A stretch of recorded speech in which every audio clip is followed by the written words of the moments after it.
Boa noite, meus amigos e amigas. Finalmente consegui entrar. É um trabalhinho hoje.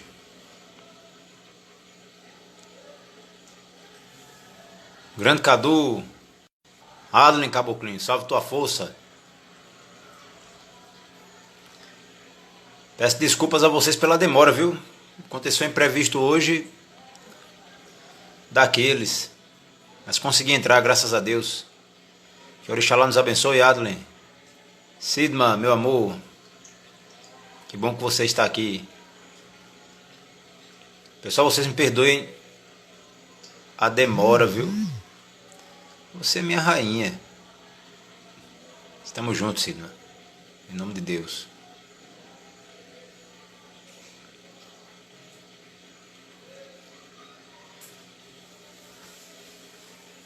E aí, esta é a live de abertura do nosso novo seminário,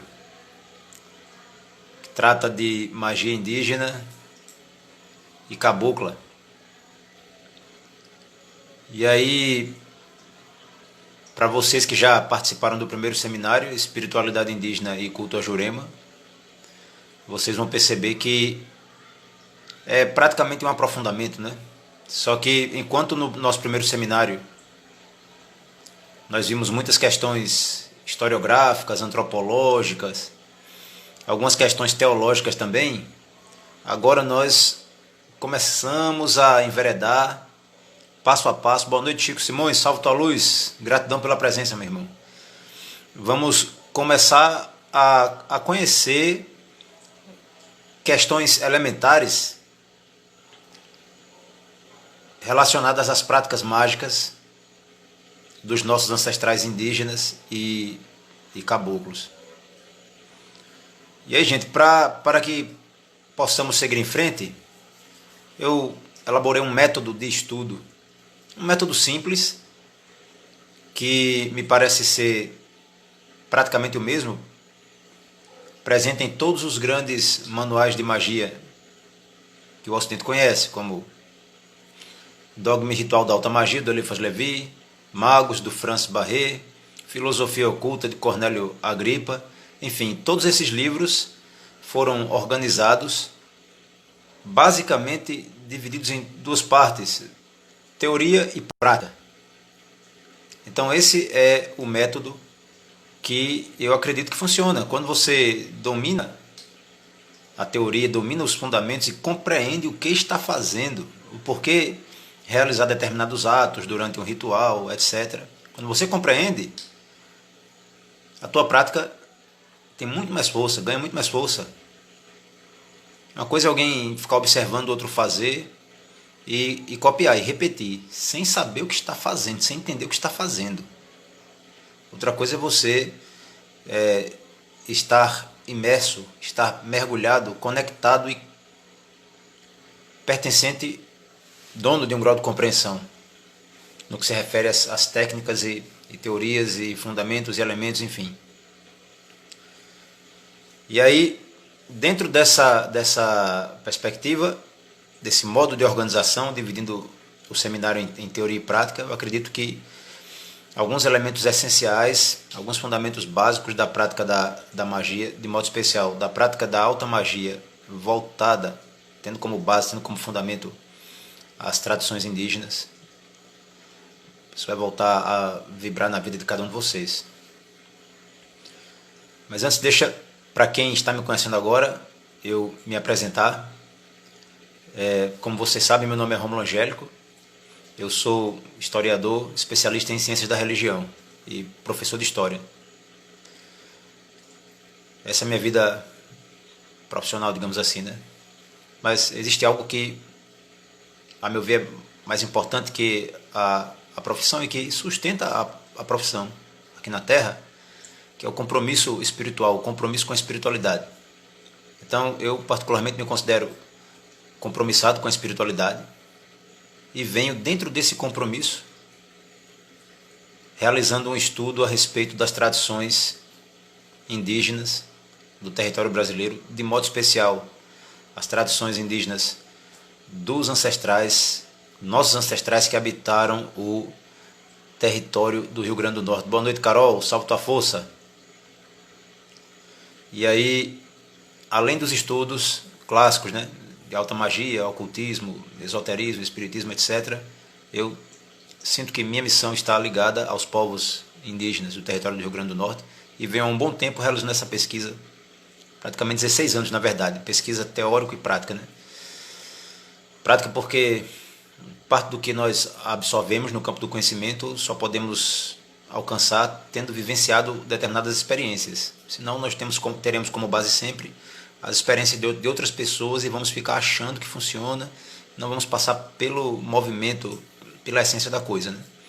Então, à medida em que eu realizava uma pesquisa bibliográfica e realizava entrevistas e visitas a lugares e a pessoas ligadas à prática da vivência nas tradições indígenas e caboclos do território do Rio Grande do Norte, eu, com a graça de Deus, ia sendo aceito nesses círculos e vivenciando os processos, né? Então, uma síntese desse conhecimento, uma síntese bem pequena mesmo, né, do que eu venho pesquisando e vivenciando, vou transmitir para vocês através desse seminário, certo? Esse seminário também é um aprofundamento, uma ampliação, digamos assim, de um workshop que eu ministrei no espaço Flor de Lótus, de minha irmã Karina. Sou muito grato ali pela abertura, né? E quem participou desse seminário vivenciou ali um dia de teorias e um segundo dia de práticas. Técnicas básicas do manejo com as forças invisíveis que permeiam o universo da magia prática. E aí, de início, eu deixei um texto na sala de aula do grupo, e esse texto fala sobre a diferença entre índios e caboclos. O que é um índio, o que é o caboclo, né? Há pessoas que acham que índios e caboclos são uma coisa só. Já existem caboclos que assumidamente se consideram não índios, e existem índios que também, por sua vez, afirmam que caboclo é uma coisa e índio é outra. Tá? Então, boa noite, Paulo Torquato. Então, por que eu achei importante esclarecer a vocês a diferença entre índio e caboclo? Primeiro, devido ao próprio objetivo do seminário: estudarmos e praticarmos algo de magia indígena e cabocla. Então, no nosso próximo texto iremos ver algumas definições essenciais de magia, de feitiçaria e tal. Mas estamos lidando com uma tradição ameríndia, de raiz, de fundamento indígena, mas que, ao passar dos séculos, durante o processo de colonização, sofreu influências de outros povos, cristãos europeus, tanto católicos quanto protestantes, principalmente provenientes de Portugal, mas também provenientes de Espanha, França e Holanda. Influências africanas, no caso do território do Rio Grande do Norte, estiveram presentes durante o processo de colonização, pelo menos o processo inicial, obviamente em uma quantidade pequena, né? Africanos, sudaneses e bantus. Então temos elementos que durante o período colonial foram se fundindo, se amalgamando ao que já existia aqui nesse território em que vivemos, neste território de espiritualidade indígena. E com o passar do tempo, novas manifestações espirituais, religiosas, cultuais, mágicas, foram surgindo desses encontros, né? E aí eu citei o encontro de 3 principais grupos: os nativos, os povos autóctones, que nós hoje chamamos índios, que já estavam aqui no território. mais os europeus que trouxeram o cristianismo, mais os africanos que trouxeram tradições que hoje nós chamamos candomblé, alguns chamam vodum, etc. Mas além desses, só para a gente ter uma ideia de como a questão é ampla, além desses vieram também judeus, marranos, recém-convertidos ao catolicismo, descendentes de sefarditas que praticavam cabala.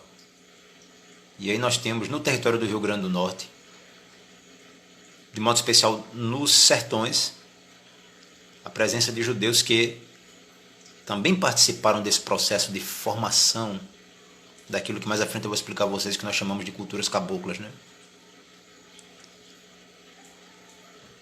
Mas, além desses judeus marranos, muitos convertidos à força ao catolicismo, o que mais nós encontramos nas tradições caboclas?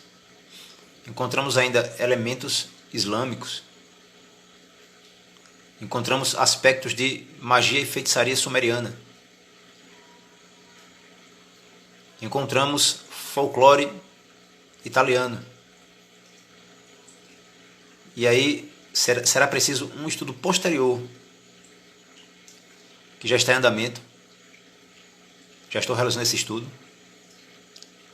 sobre as raízes profundas do que hoje nós chamamos Catimbó-Jurema. Agora, por que eu falei sobre tudo isso? Para que possamos delimitar bem os espaços, certo? Magia indígena é uma magia própria dos nossos ancestrais mais longínquos, dos ancestrais do território do Nordeste brasileiro como um todo, em específico do território do Rio Grande do Norte. Magia indígena. Da magia indígena surge a magia cabocla. Parte considerável da magia cabocla é herança dos povos indígenas. Entretanto, a magia cabocla possui elementos de outras matrizes, europeia, africana, judaica, entre outras. Se alguém tiver alguma pergunta a fazer, fique à vontade, viu? Então vejamos. Quem é esse ser que nós chamamos hoje índio? O que é um índio? O que é ser índio? Para compreender o indígena, nós tomarmos como base exclusivamente livros didáticos, artigos de internet, artigos curtos, artigos de revistas super interessantes, enfim, não vamos compreender o que é o índio. Primeira coisa que precisamos colocar em nossas mentes é a palavra índio é um termo genérico. Se a gente for analisar por trás da palavra, não existe índio. Não deveria existir índio. O que deveria existir era potiguara, tarairiú, cariri, munduruku. E cada etnia, cada nação possui a sua própria língua, possui suas próprias manifestações espirituais, possui seus mitos de origem, possui sua história. E o colonizador veio, pegou todos esses povos que desconhecia, todos eles, e taxou com a expressão índio. Reduziu um universo, uma pluralidade, um mundo de manifestações riquíssimas, belíssimas, materiais e espirituais, reduziu tudo isso a um termo genérico chamado índio. Isso foi o que o colonizador fez. O resultado disso é, nós que nos consideramos civilizados não compreendemos o índio. E tem muita gente por aí que acha que o índio é um ignorante. Preconceito, fruto do desconhecimento. Mas vejam bem, quando eu uso a expressão magia indígena, eu uso uma expressão popular que em realidade está vinculada a um universo muito poderoso, muito lindo e muito antigo. Quais eram as nações que habitavam o território do Rio Grande do Norte? Nós já conversamos sobre isso no seminário anterior, né, mas vale a pena dar um toque aqui para quem está chegando agora. Aqui nós tínhamos no litoral os Potiguara, ainda temos. Nos sertões nós tínhamos duas grandes nações, a nação Tarariú e a nação chamada Xuminã, que com o processo de colonização passou a ser chamada Cariri. Temos esses três povos, os Tarariú e os Cariri, subdivididos em diversos grupos menores, mas formando uma grande nação. Duas grandes nações nos sertões e uma grande nação no litoral. E ainda há relatos de outros povos que falavam outras línguas e que foram dizimados durante a colonização, que infelizmente não puderam ser mapeados, né? Não puderam ser estudados porque o processo de aculturação e colonização foi muito violento para com eles e rapidamente deixaram de existir. Muito bem. Então, quando neste seminário nos referimos ao índio, devemos estar conscientes de que não existe apenas o índio mostrado na televisão, nas novelas, o índio estereotipado, moreno, olhinho puxado, cabelo bem lisinho. As novelas e seriados colocam ele como um cidadão que não consegue nem se expressar direito, né? Ele não consegue nem falar. Isso aí, obviamente, é uma deturpação e uma falta de respeito com o indígena. Devemos ter em mente que estamos nos referindo a um complexo, certo? E quando nos referimos à magia indígena,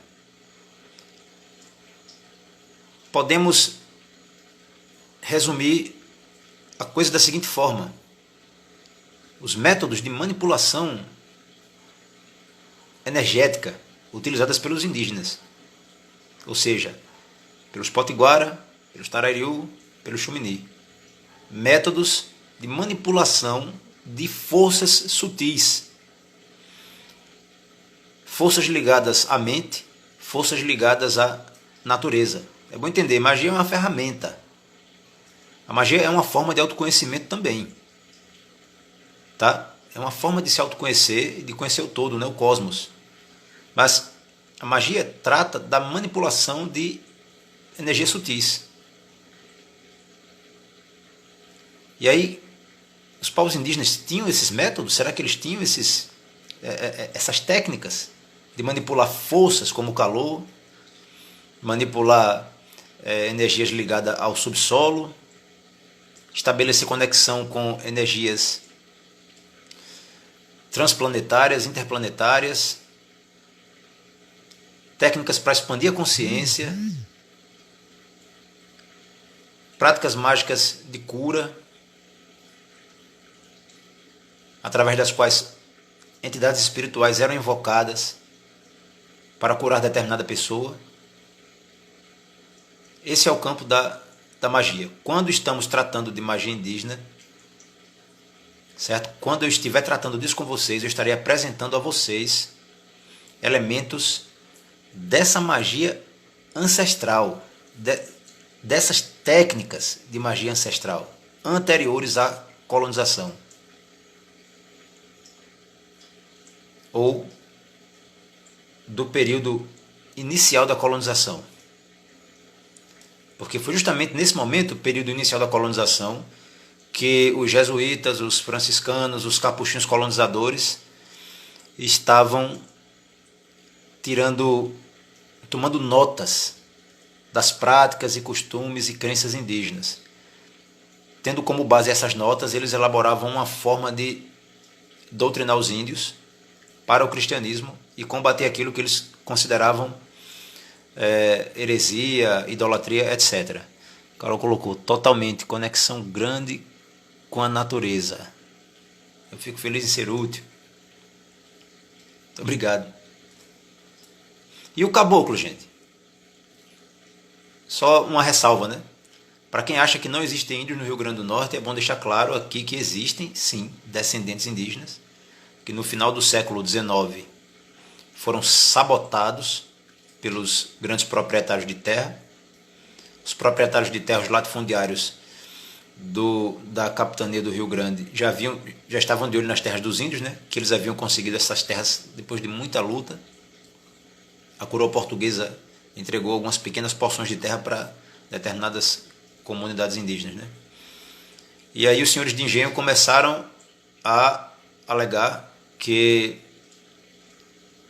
não havia mais índio no Rio Grande do Norte e usaram uma estratégia, né? Retiraram o termo índio do censo. E aí ficaram o negro, o branco e o pardo. O índio deixou de existir. As terras indígenas foram consideradas devolutas e foram leiloadas. Outras foram invadidas, roubadas, né? E aí, durante muito tempo, por conta desse desaparecimento dos indígenas das pesquisas, né, eles foram considerados inexistentes. Até que na década de 1990 começou um ressurgir, meio que por acaso, mas nada é por acaso no universo. Pessoas chegaram ali no limite de Canguaretama e Goianinha, pesquisadores, e perceberam que os costumes da comunidade Catu dos Eleutérios eram costumes indígenas. E as histórias que se contavam, as lendas, os mitos, a espiritualidade. E aí, a partir daí, alguns índios do Catu foram se reunindo com índios de João Câmara, da família Mendonça, os Mendonça do Amarelão. E aí mais à frente vêm os caboclos de Açu. Depois aparecem alguns em São José do Mipibu, lá no Apodi. E aí nós temos hoje os descendentes desses índios. A colonização foi muito cruel com todos eles, né? Mas eles estão aí vivos e se esforçando em preservar também, assim como nós estamos, né? Assim como, com a graça de Deus, eu venho me esforçando ao longo do tempo. E assim, eles estão bem vivos, né? Parte do conhecimento que eu transmito a vocês eu aprendi lá, nessas comunidades. Passei muito tempo e sempre que possível estou lá com eles ainda até hoje. Mas e o caboclo? Índio, o termo índio eu utilizo no trabalho, no nosso trabalho ligado aos ancestrais, certo? As nações, as etnias originárias. E o caboclo? O caboclo, antropologicamente falando, é um índio que sofreu um processo de enculturação e, consequentemente, assimilou, de bom grado ou forçadamente, mas assimilou muitos elementos da cultura, muitos valores, muitas crenças, práticas, enfim, dos povos adventícios, dos povos colonizadores. A palavra caboclo muito provavelmente é uma expressão de origem tupi. Por quê? Porque na língua tupi existe ka'a, que é mato, e existe a palavra bok, que significa rachar. Nos traz a ideia de alguém que estava abrindo a floresta, abrindo a mata. Quem fazia isso? As missões jesuíticas, por exemplo, quando queriam alcançar uma aldeia localizada em um território longínquo, para catequizá-los. Mas também quem fazia isso era o bandeirante, que entrava na floresta para prender os índios e vender como escravos. Então, tanto os jesuítas quanto os bandeirantes rachavam a mata para encontrar esses índios.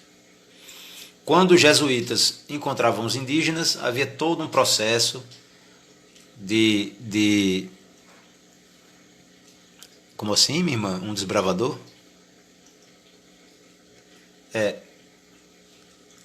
Os desbravadores trabalhavam em benefício do processo de colonização. E aí vejam bem, quando o jesuíta conseguia estabelecer contato com os índios e aos poucos conseguia convencê-los e convertê-los. Ele organizava uma espécie de... se organizavam em missões, né? E podiam formar os aldeamentos. Aldeamentos eram lugares onde os padres reuniam os índios já em processo de cristianização e cristianizados.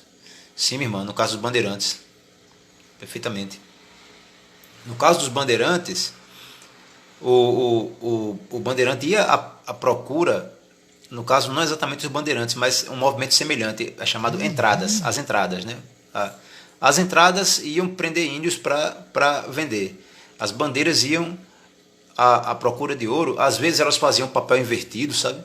Às vezes faziam os dois papéis. Mas enfim, os bandeirantes viam, pegavam esses indígenas e comercializavam. De todo modo, o indígena ia sendo aculturado ou enculturado e era forçadamente ou não obrigado a assimilar muitas coisas, né? Valores e crenças e formas de trabalho, vestuário, tal. E aí o caboclo é o índio que foi retirado da floresta, foi retirado de sua aldeia, ou saiu de sua aldeia e passou a conviver com não-índios, assimilando elementos de sua cultura. Mas ele está ligado ao seu ancestral. Ele está ligado ao seu povo. Esse é o caboclo. Mas a palavra caboclo também está ligada a não-índios que passaram pelo processo inverso de serem influenciados por índios. Então, por exemplo, um português, um marinheiro português, que passa a viver em uma aldeia, casa com uma índia, aprende as técnicas de pesca dos índios. Quando ele adoece, o pajé vai tratar ele com plantas, vai tratar ele com fumaças.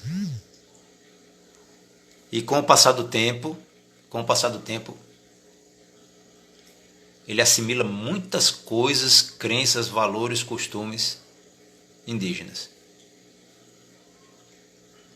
Da mesma forma, um africano que foi comprado lá em Pernambuco, foi levado ao Rio Grande do Norte, trazido para cá. Aqui começou a trabalhar em um engenho, sofreu bastante ao lado dos índios, que também eram escravos, se organizou e fugiu para a floresta com esses índios. Passa a conviver com os indígenas em uma aldeia, passa a ser influenciado e a influenciar os índios. E esse africano também é chamado caboclo. Então, resumindo, caboclo pode ser o índio em processo de aculturação ou enculturação,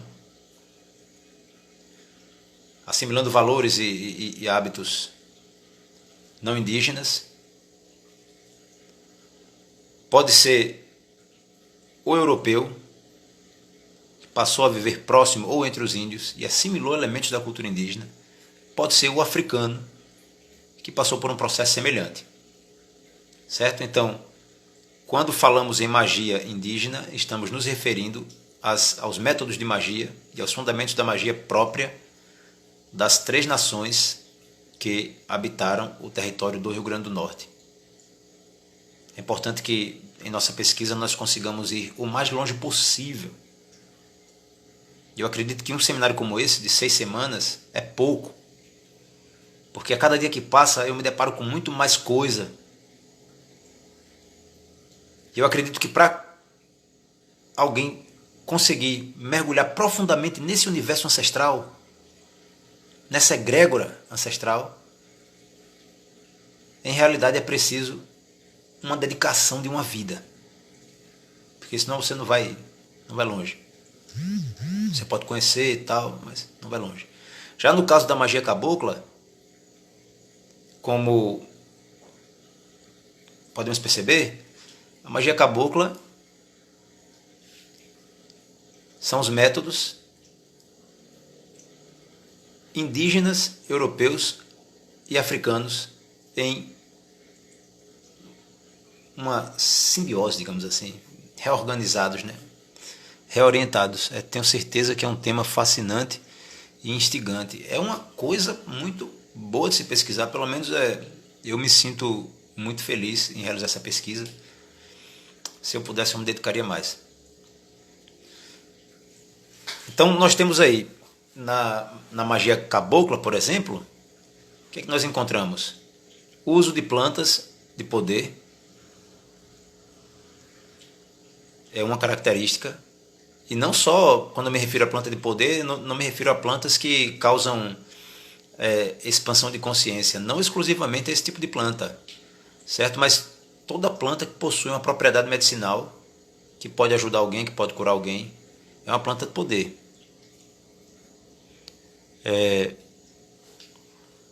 Joelma, se você quiser participar, você me peça aí que eu aceito aqui. A gente conversa.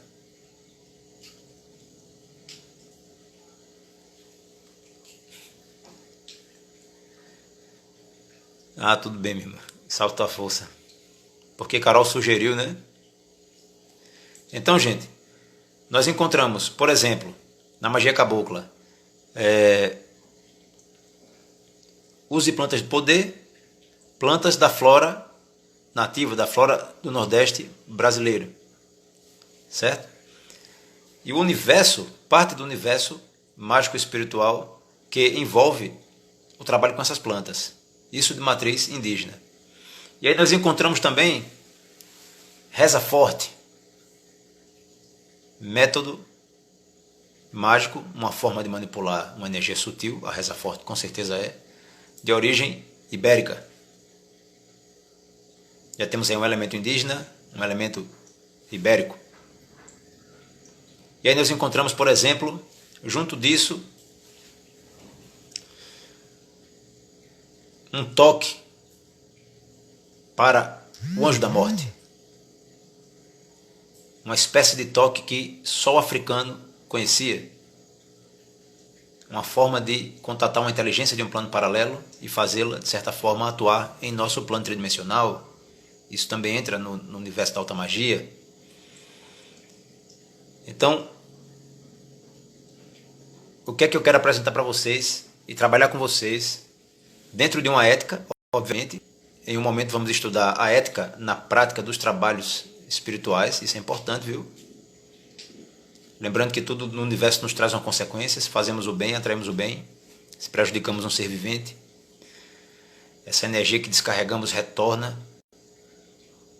com muito mais força em nossa direção. Então é preciso ética para mexer com essa ferramenta, porque essa ferramenta é chamada magia. Porque com ela nós podemos ajudar muitas pessoas, mas pessoas egoístas podem prejudicar outras pessoas.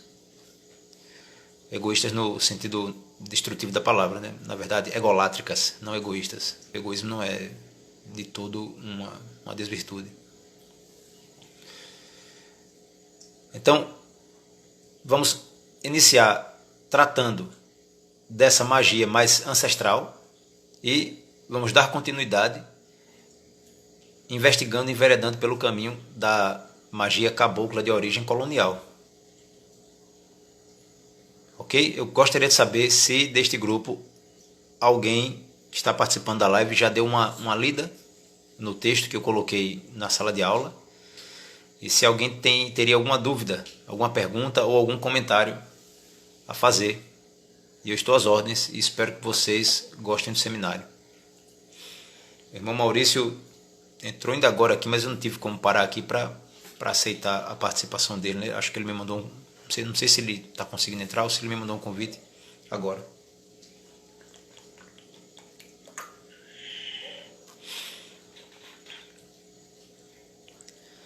Gente, se ninguém tiver perguntas a fazer sobre o seminário, se ninguém tiver qualquer dúvida, sugiro que encerremos. Até mesmo porque eu coloquei os textos na sala. O primeiro eu coloquei há 3 dias e foi só um texto de apresentação. E o segundo foi ontem. Chico, rapaz, eu tô às ordens aí também, viu? Para para contribuir com sua pesquisa. Nós pesquisadores estamos aqui e realmente precisamos nos ajudar, porque há muito, o campo é vasto, há muito o que fazer. Muito obrigado, minha irmã. Eu vou acrescentar o próximo texto na quarta-feira, certo? Aí vamos analisar os conceitos de modo um pouquinho mais aprofundado, né? Mais técnico. Os conceitos de magia, feitiçaria.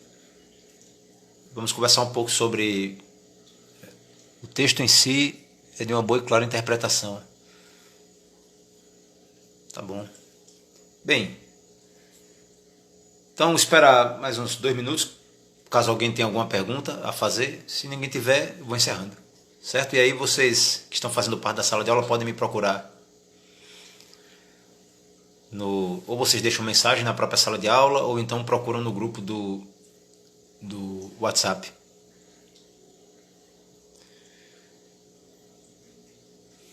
Sou muito grato a todos vocês, viu, pelo carinho, pelo interesse. Me sinto feliz em transmitir essa minha pesquisa assim, né? Que eu prezo muito. Para pessoas interessadas e que respeitam a tradição. Sidma, eu amo você demais. Eu amo você todinha. Obrigado, o livro de Olavo chegou hoje. Obrigado pela referência. Meu irmão, esse livro de Olavo de Medeiros é um livro muito importante.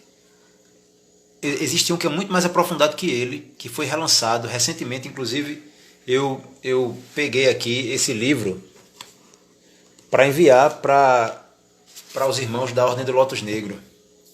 Olha só, Índios do Açu e Seridó. Esse livro aqui, Chico, tem um relato, o relato mais antigo do culto a Jurema, coletado no território do Rio Grande do Norte, do século XVI. E muitas outras informações, sabe? Sem perguntas até agora, mas muita felicidade de aprender com o Senhor. Eu fico muito satisfeito da vida e feliz em transmitir esse conhecimento para vocês que respeitam o sagrado. Flor Terrena, pode explicar o porquê do nome Anjo da Morte ou Toque da Morte? Não, ali eu estava dando um exemplo. É porque existe uma determinada forma de bater o tambor de origem, nas tradições de origem africana, que o camarada evoca com esse toque uma força relacionada à morte. Entende? E aí, quem é a morte?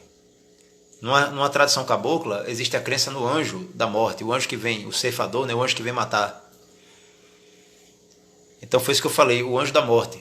Quando se bate o tambor de determinada forma, se evoca essa força, né? E evocar inteligências também está ligado às práticas de alta magia. Toque do Anjo, manifesto do panteão africano, Adlan está dizendo. Pois é.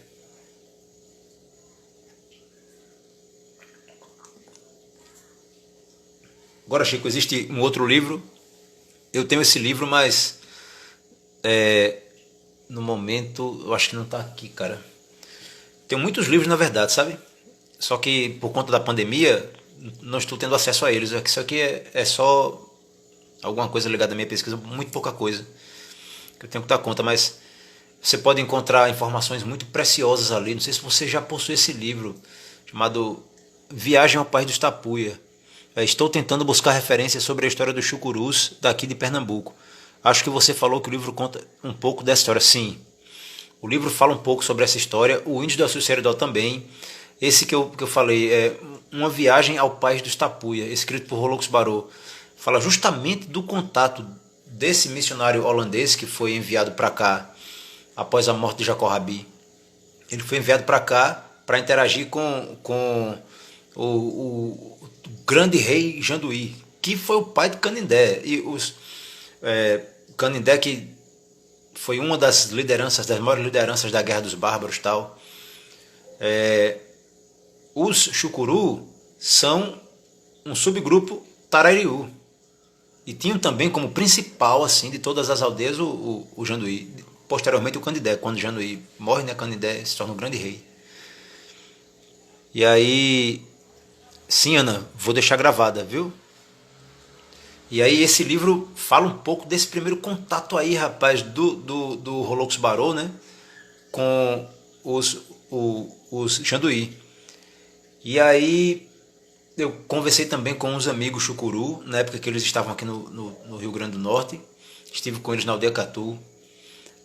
O que eles me contaram foi o seguinte, que no ano de 1600 os Chucuru foram levados para Pernambuco e conseguiram preservar muita coisa da cultura lá, inclusive do culto a Jurema. São uma etnia juremeira, muito lindo, muito forte, muito bonito. O biotipo do Chucuru é distinto do biotipo do Potiguara. É possível que eles tenham chegado aqui há séculos antes do que a gente chama de índio histórico. E aí, ó, nesse livro aqui, Índio do Açu e Seridó, você vai encontrar algumas expressões do dialeto Chucuru, Tarariú, que era considerado, na época que esse livro foi escrito, era considerado língua morta.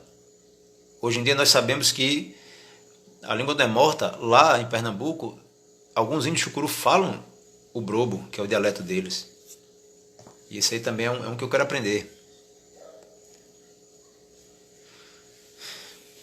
Bem, então é isso.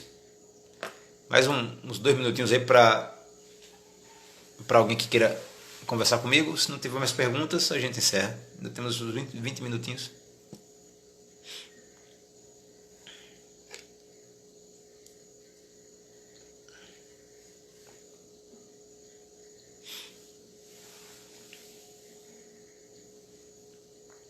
Então, gente, eu vou deixar essa live salva. Vou salvá-la no próprio Instagram. E vou tentar passar para o YouTube. Geralmente funciona. Eu que agradeço pelo carinho, gente. Breno, essa sua pergunta aí muito massa, viu? Alguma etnia fugiu para o norte? Rapaz, eu andei na pista disso aí. O que me parece é que as migrações elas já ocorriam entre norte e nordeste há muito tempo, velho. Há muito tempo. E o que ocorreu de migração, né? Até onde eu consegui pesquisar, foi o seguinte. Houve um momento, durante o ciclo da borracha, que alguns caboclos eram levados à força. Alguns não, diversos caboclos eram levados à força para trabalhar nos seringais do norte e depois voltavam. E aí, quando eles voltavam, eles já traziam um outro elemento importante desse processo de caboclização e hibridismo. Eles já traziam a pagelança nortista junto com o que eles haviam levado para lá de Jurema. E aí nesse mapeamento, né, eu encontrei, por exemplo, histórias anteriores a muitas pesquisas que são feitas hoje em dia dentro do campo da oralidade, de juremeiros que já estavam no norte do Brasil. Pessoas que bebiam jurema lá, pessoas que levavam jurema daqui para lá. Isso eu ouvi de alguns caboclos também. O pajé, Auá, Zeruzá, Catumaé. Esse pajé, ele veio do Amazonas para cá.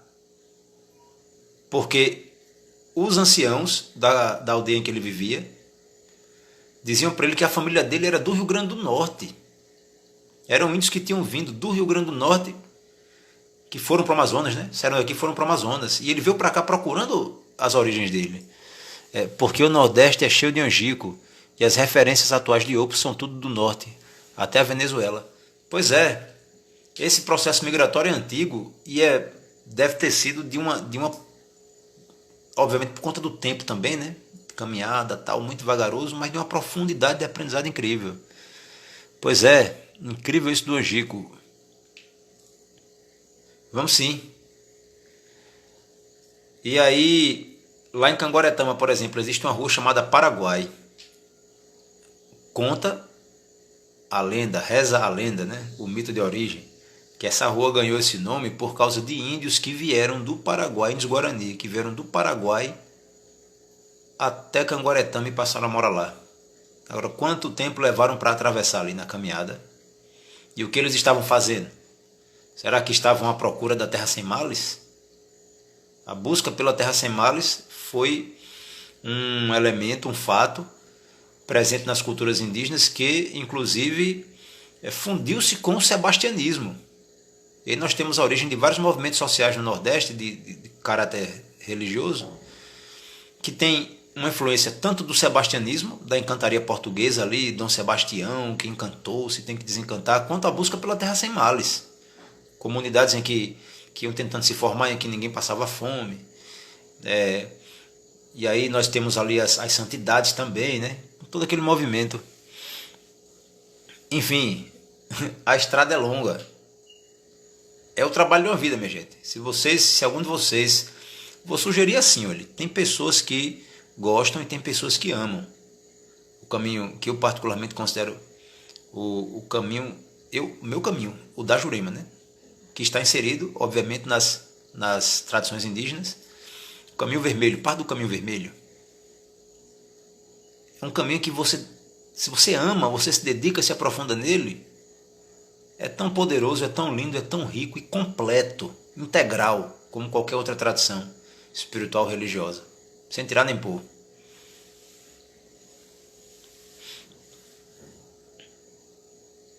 Mas aí, particularmente, eu tenho meus interesses paralelos, né?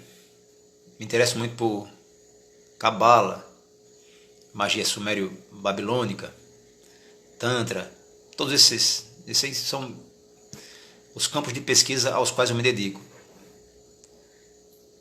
Mas superando tudo isso aí, porque foi quem me levou a tudo isso, a Jurema Santa Sagrada, né?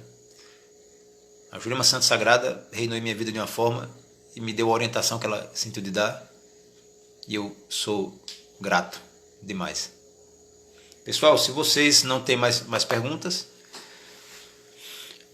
vamos encerrando. E aí, próxima semana eu vou colocar mais textos, certo? Vou colocar uns textos mais aprofundados aí, que é para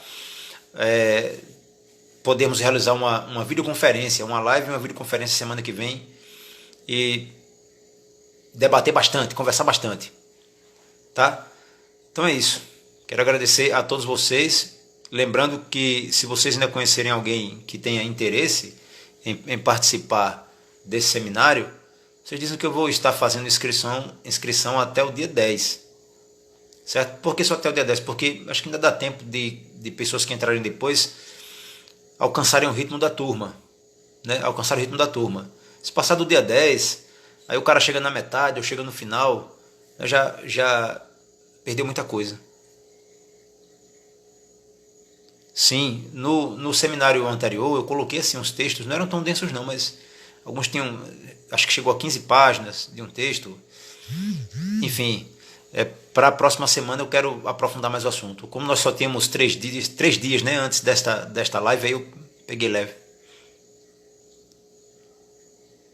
E salve a grande mãe Jurema e salve a Jurema Sagrada.